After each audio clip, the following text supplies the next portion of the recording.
just put the time in, you know. Who are some of your idols? Nowadays, or when I was a kid, or wow, I don't really have too many idols. It's more of I guess it's this, you know, from playing rock music, you always go back and go through all the same guys. It's like Led Zeppelin and Motley Crue and, you know, all the bands like that, and then Nirvana and, you know, Stone Temple Pilots, and then, you know, and then us, you know, I guess. So it's just like not a lot of personal idols, more like just everyday people that are out there toughing it out. That's, you know, to me, that's the people that keep everything moving, the fans and the people that just do 9 to 5s and tough it out. So is there anyone you've ever met that you've been completely starstruck? Someone that I've met that I've been starstruck before. No, not really. I hung out with and met Slash like last year, and it was like he had watched our concert on TV or whatever the night before and said, "Hey man, you good band? You know, I liked your show last night. I saw it on TV." And I was just kind of blown away, like, what? That's awesome. Like, what band? Are you sure that you're the right band? And do you know who I am? And I was just, that was kind of a weird moment, because I remember being a little kid watching them like on MTV, going, "Oh my God, this is a rock band," you know? Oh, what a mess they are. You hear what they made the fans do at that show? They all had to turn their Slash gear inside out to get in the Guns N' Roses show. Oh, really? Just incredible. I was like, guys, put it to sleep, you know? I just wish that they would get back together. I know. I mean, I really... Guns N' Roses, please. Call Steven Adler up. Get Slash. Get Izzy. Get back out there. That's what you guys need to do. We're all waiting for that. We are. So what's been a crazy fan experience for you? The craziest fan experience that we've had, I've told this story a couple times before. We were in Canada.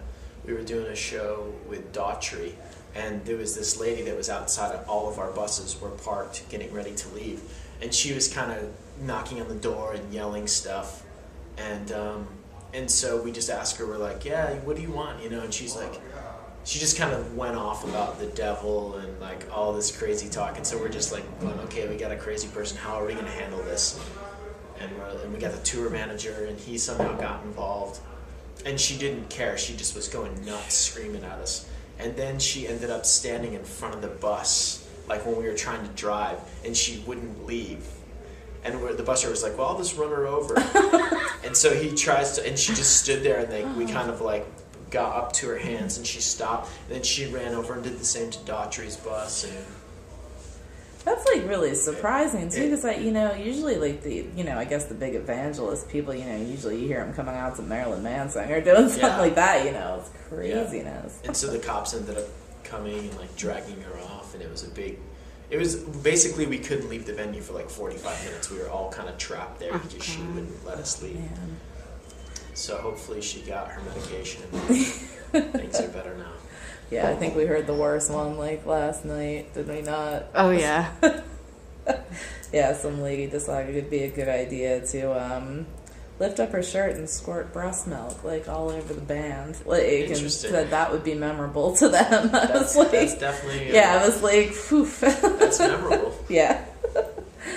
So, what are some of your goals for 2010? Goals for 2010. Well, right now we're just we're just getting out on tour, so it's the first week. So we're just kind of getting our tour legs back. We just want to get better as a band, have better shows, better turnouts. We're doing a headlining tour, hopefully starting next month. It looks like, or in March, and just to be a better band, and you know, to go out there and give the fans what they pay for. We just really appreciate everybody that comes to the shows and pays their hard-earned money, and we just want to give you a good show.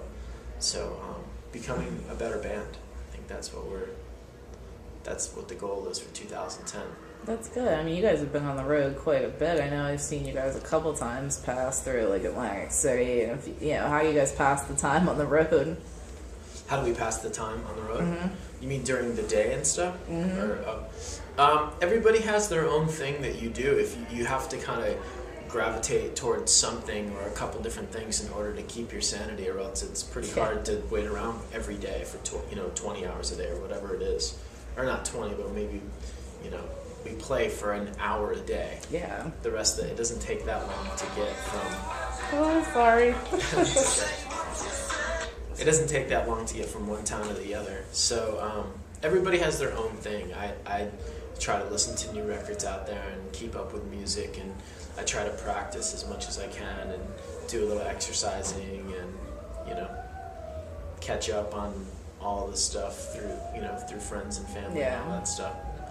So what's in your iPod these days? Oh God, a couple of records that I've been listening to. It changes every week as I get new records and I get into them. But there's one record that I can't stop listening to. This has been in there for a couple months now. It's Willie Nelson's reggae record. Oh, okay. Oh my goodness. I thought I forgot. Sorry. It's Willie Nelson's reggae record. It's called Countryman. Been listening to that record a lot. Been listening to Kings of Leon a lot. That's a good one. A couple older Death Cab for Cutie records that I can't stop listening to. What else? I'm trying to think what else I've been listening to. I revisited Ryan Adams' Gold, which is a great record. Not a lot of stuff in our genre, if that's what you're looking for. But I just like good music. Hey, it's good to be diverse. Sometimes that's country music, sometimes that's metal music, sometimes it's reggae music, So what's the best way for fans to stay up to date with what's going on with the band? The best way, I think, would be our Facebook page. Really? Yeah. And See, there's this switch now from MySpace over to Facebook. Yeah, I think that between Facebook and MySpace and Twitter, I think those three are the best way to keep updated. We definitely update those, on a daily or a weekly basis. Sometimes our website is a little bit behind of what's going on, but we actually have access to all of our own Facebook accounts, and also we can update stuff on a daily basis. So you guys do monitor them yourselves? Yeah, there's a combination of people that do it, but we are involved in it. So. That's good. Yeah, so I would say Facebook. Cool. Great. Well, thank you so much for taking the time out to speak with us today. Thank you, guys. Would you mind giving